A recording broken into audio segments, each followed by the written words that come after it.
काय मागणी असेल? आमची मागणी फक्त पाण्याची, बाकी दुसरं काय नाही. आम्हाला पाणी पाजलं तर आम्ही सरकारचं जन्म आयुष्यभर उपकारित सुधारणार नाही. कुठपर्यंत आमच्या आता लोकांना हे सगळं अशुद्ध पाणी आहे. हा? हे सगळं अशुद्ध पाणी आहे. सगळं अशुद्ध पाणी. कसं लोक महाराष्ट्र सरकार असं आहे का? लोक महाराष्ट्र विचार आदिवासी भागात लक्ष नाही सरकारचं. सरपंच मॅडम, अशुद्ध पाणी, लोकांचे घसे दुखतात, काय करायचं?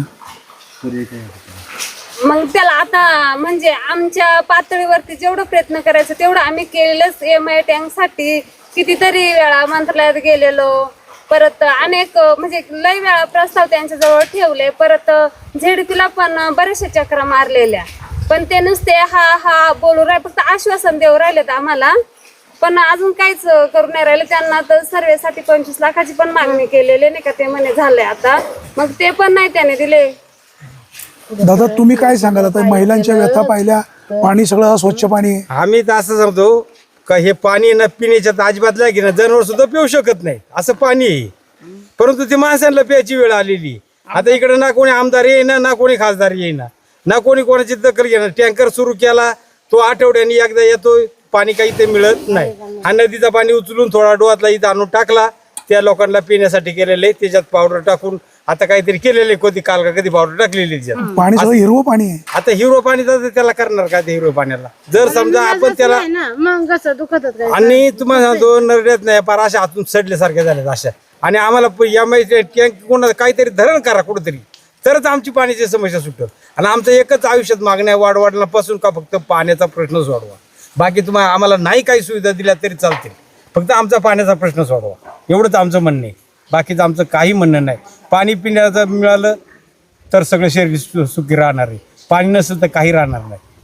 त्याच्यापेक्षा काय करणार आम्ही? शेवटी पर्याय नाही. माणसांनी फक्त आम्हाला पाणी पिण्यासाठी द्यावा आणि MI टँक कुठेतरी बांधावा. आणि छोटे छोटे गाव नाही, नसेल तुम्हाला मोठं बांधा, छोटं बांधा, पण आम्हाला पाण्याची खूप गरज आहे. पाणीशिवाय आमचा दुसरा पर्यायच नाही काही. पाण्या वाचूनच आमची अडलेली आहे सगळी लोक पहिल्यापासून, एवढं माझं म्हणणं आहे. 2004 पासून धरणाची मोजणीचं कधीपासून? 2004 पासून. त्यावेळेला मी सरपंच होती, तेव्हापासून मोजणीचं कागदपत्र तर आता सरपंचाला का तिथं कागदपत्र आहेत की नाही ते ठराव तिथं. पण अजूनही जर त्या धरणाला मागणी होत नाही, नगर जिल्हा धरणं होतात. देशाला स्वातंत्र्य मिळाल्यापासून अनेक आमदार झाले, अनेक खासदार झाले, पण प्रश्न सोडवायला पाहिजे ना. प्रश्न असा आहे का नगर जिल्ह्यात होत नाही, ह्या भागात का होती नाही आपल्या पुणे जिल्ह्यात? नगर जिल्ह्यात म्हणजे कुठे? पळसुंडा झालं, चिलेवाडी आपल्या भागात आली, पळसुंडा झालं. किती लांब आहे इथून? इथून 15-20 किलोमीटरच्या अंतरावर. मग तेव्हा बोलला पण नाही का? त्यांना पाणी आहे. हा, त्यांना पाणी आहे, धरणं आहे मोठमोठी. इथं एसनटावला सुद्धा धरण झालेलं एसनटावला सुद्धा धरण आहे. आहे. एसनटावला MI टँक झालेला आहे. 6 किलोमीटर त्याच्यानंतर आहे फक्त. पळसुंड्याला MI टँक मग झालेला काही लोक असं म्हणाले मगाशी 15 की किलोमीटर आम्ही जर जुन्नर तालुक्यात राहून जर अशी अवस्था होत असेल तर मग आम्ही या तालुक्यात राहायचं कशाला? आम्ही बाजूच्या तालुक्यात जातो, तिकडे प्यायला पाणी आहे. बरोबर आहे. वर्ग करावा ते तर करतील. आपल्याला आपल्या 6 धरणं असून जुन्नर प्यायला पाणी नाही. आपल्याला तिकडे 2 धरणं आहेत, तर तिकडं पाण्याची बॉटल 10 रुपयाला मिळते आणि आपल्याला अजून 20 रुपयाला मिळते. मग काय आपली अवस्था तरी? आणि आपल्याला जर समजा प्यायलाच पाणी नसेल तर त्याचा उपयोग काही ना आपल्या जीवनात. शेजारची गाव तिथं आहो, त्या पिचणी एवढे छोटे छोटे केले, पण आज प्रत्येक घराजवळ तसं म्हणायचं पाणी झाले. आम्हाला इथं काय पाणी प्यायले आम्हाला आजार होतात, बारीक मुलांच्या अंगावर फोडे येतात, खोकला होतो, खूप त्रास होतो बारीक बाळांना. त्याच्यामुळे आम्हाला पिण्यासाठी. मावशी तुम्ही हे कॅमेरावर बोलताय ताई, नंतर तुम्हाला कोणतरी भेटायला येईल आणि तुम्ही म्हणशाल ते बातमीदार म्हणले असं बोला म्हणून बोलले. नाही नाही नाही, तसं नाही. आम्ही आहेत ना बक्कम सांगायला. आमची लोक तशी नाही बक्कम सांगणार. कोणी असो त्याला राग आला तरी. मी 4 वर्षापूर्वी बातमी केली तर इथे एक महोदय आले, एका आजीला भेटले काठेवाडीला, आणि त्या आजी म्हणले ते बातमीदारांनी मला बोलायला सांगितलं. आजींना विचारलं असं का म्हणाले, ते म्हणले तो माणूस म्हणला असं म्हणा म्हणून म्हणले. नाही नाही, आम्हाला सांगा ना. ही वास्तुस्थिती सत्य आहे. आजोबा गेले, पणजोबा गेले, परत आमचे वडील सुद्धा मरायला, तरी पाण्याचा प्रश्न सुटला. माझं बी 42 वय आजपर्यंत. म्हणजे वडिलांची पिढी संपली, आजोबाची संपली, पणजोबाची संपली. हा संघर्ष अजून पाण्याचा सुटलेला नाही. जेवढं साठ्याचं पाणी तेवढंच प्यायचं, जगायचं, जगायचं. विचार करा, आता एवढं खराब पाणी आजपर्यंत. आणि जर MI टँकचा प्रश्न सुटला नाही तर सर्व ग्रामस्थांच्या वतीनं पूर्ण या कोपऱ्यामध्ये उतर 4ही भागाच्या ग्रामस्थ आणि सर्व यांच्या वतीनं आत्मदहनाचा आम्ही प्रयत्न करणार आहेत. बाकी आमच्याकडे दुसरा अजिबात पर्याय उरला नाही. वारंवार किती मागण्या केल्या की त्याच्याकडे कोणी आजपर्यंत लक्ष दिलं नाही. आम्हाला फक्त यूज अँड थ्रो, वापर आणि फेक असाच या पद्धतीचा वापर केलेला आहे. आमचं सुद्धा आता अति झालेलं आहे. आमचा शेवटचा पर्याय MI टँकर झाला नाही तर आम्ही 100% आत्मदहन करणार. नाहीतर आमची 4 गाव आहे का नगर जिल्ह्यात आहे की नाही. नगरच्या आमचे कोपरा मॅडम हा बाग आहे ना नगर जिल्ह्यात वर्ग करा. नगर जिल्ह्यात धरणं होतं तर ह्या भागात का धरणं होत नाही. आमच्या खासदारांनी 5 दत्तक पिढ्या घेतलेलं गेल्या. गाव आहे, खासदारांनी दत्तक घेतलेलं गाव आहे. काय दत्तक गावाला मिळालंय? काय प्यायला पाणी तरी द्या म्हणा दत्तक घेतल्यासारखं. आपण खासदार साहेबांशी बोलू आपण. एकदाच आले, परत आले अहो तर ते व्हिडिओ द्या, पण त्यांनी दत्तक घेतल्यासारखं आम्हाला प्यायला पाणी दिवसभर बनकर फाटो काम करा. दिवसभर बनकर फाटो काम करायचं. दिवसभर बनकर आपण फाटो बोलू काम खासदार करायचं. साहेबांशी पण बोलू आपण. आणि पावसाळ्यात आमच्याकडे जास्त पाऊस पडतो फार म्हणजे रात्रंदिवस पाणी चालू 4 महिने आणि उन्हाळ्यात प्यायला पाणी नाही. सगळं पाणी खालीच जाते ना. आमचंच पाणी आम्हाला अडवून द्या म्हणतोय ना. आमचंच पाणी आमचंच आणि आम्ही तेच असं वापरायला बंदी. 10 किंवा 15 TMCचं धरण मागतच नाही साहेब. आम्हाला फक्त मिलीलिटर मध्ये पाहिजे. एक त्याच्यापेक्षा कमी पाहिजे. परंतु ते सुद्धा 1 TMCच्या कमी पाहिजे आम्हाला. 1 TMC सुद्धा नको आहे साहेब. कमीत कमी 96 पॉईंटचं झालं ना पाणी साठा तरी ते आम्हाला. आम्ही याच्यात मागतच नाही 10-15 TMC किंवा 8 TMC पिंपळगाव झालं हे माणिकपूर झालं यासारखं आम्ही धरण मागतच नाही. फक्त आम्हाला मिलीलिटरमध्ये पाणी साठा पाहिजे. तरी सरकार द्यायला प्रतिनिधी फक्त येतात मतदानापुरतं योजनांतर वापरा आणि फेका असंच चाललेलं आहे. फक्त तेवढ्यापुरतं मतदानापुरतं गोड गोड बोलतात. गेल्यानंतर कुणीही लक्ष घालत नाही. खासदार साहेब ना आमदार साहेब ना कुणी. मग आम्ही कितीतरी संघर्ष त्यांच्यासाठी केलेला आहे. परंतु या संघर्षाला आजपर्यंत यशच आलेलं नाही साहेब. आता तुमच्या शेवटचा बातमीला पर्याय 2-4 जण येतील, तुमच्या बातमीला 2-4 गाड्या येतील, पण त्या टायमाला असं होईल का कोणाला तरी येऊन भेटतील आणि ते गेले. त्या माणसाने आम्हाला असं सांगितलं, अरे तू आम्ही बोलतो का तू ये आम्हालाच भेटायला.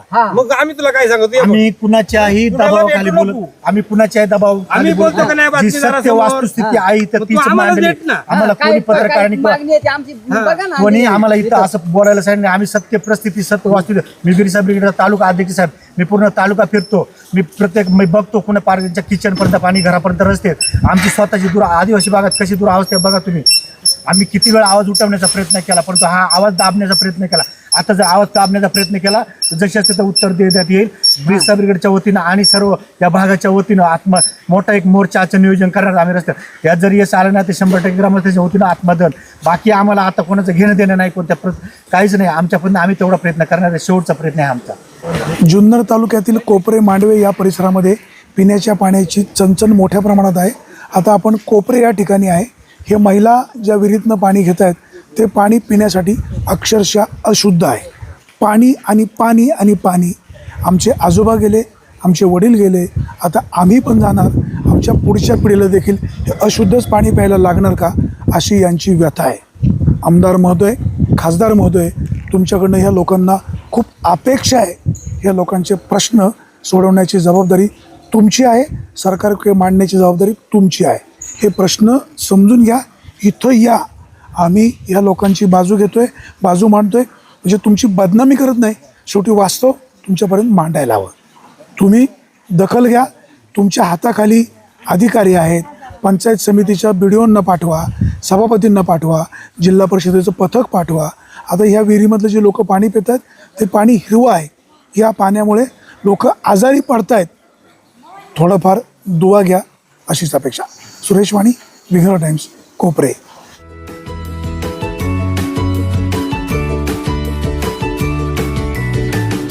बातम्या शेतीच्या, बातम्या मातीच्या, बातम्या अन्यायाच्या, गुन्हेगारीच्या,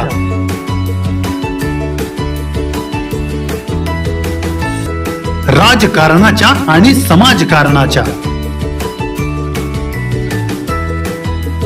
शोषणाविरुद्ध बुलंद आवाज, जनसामान्यांच्या हुंकाराची गाज, सत्कार्याला प्रोत्साहन, दुष्कृत्याला अनुशासन,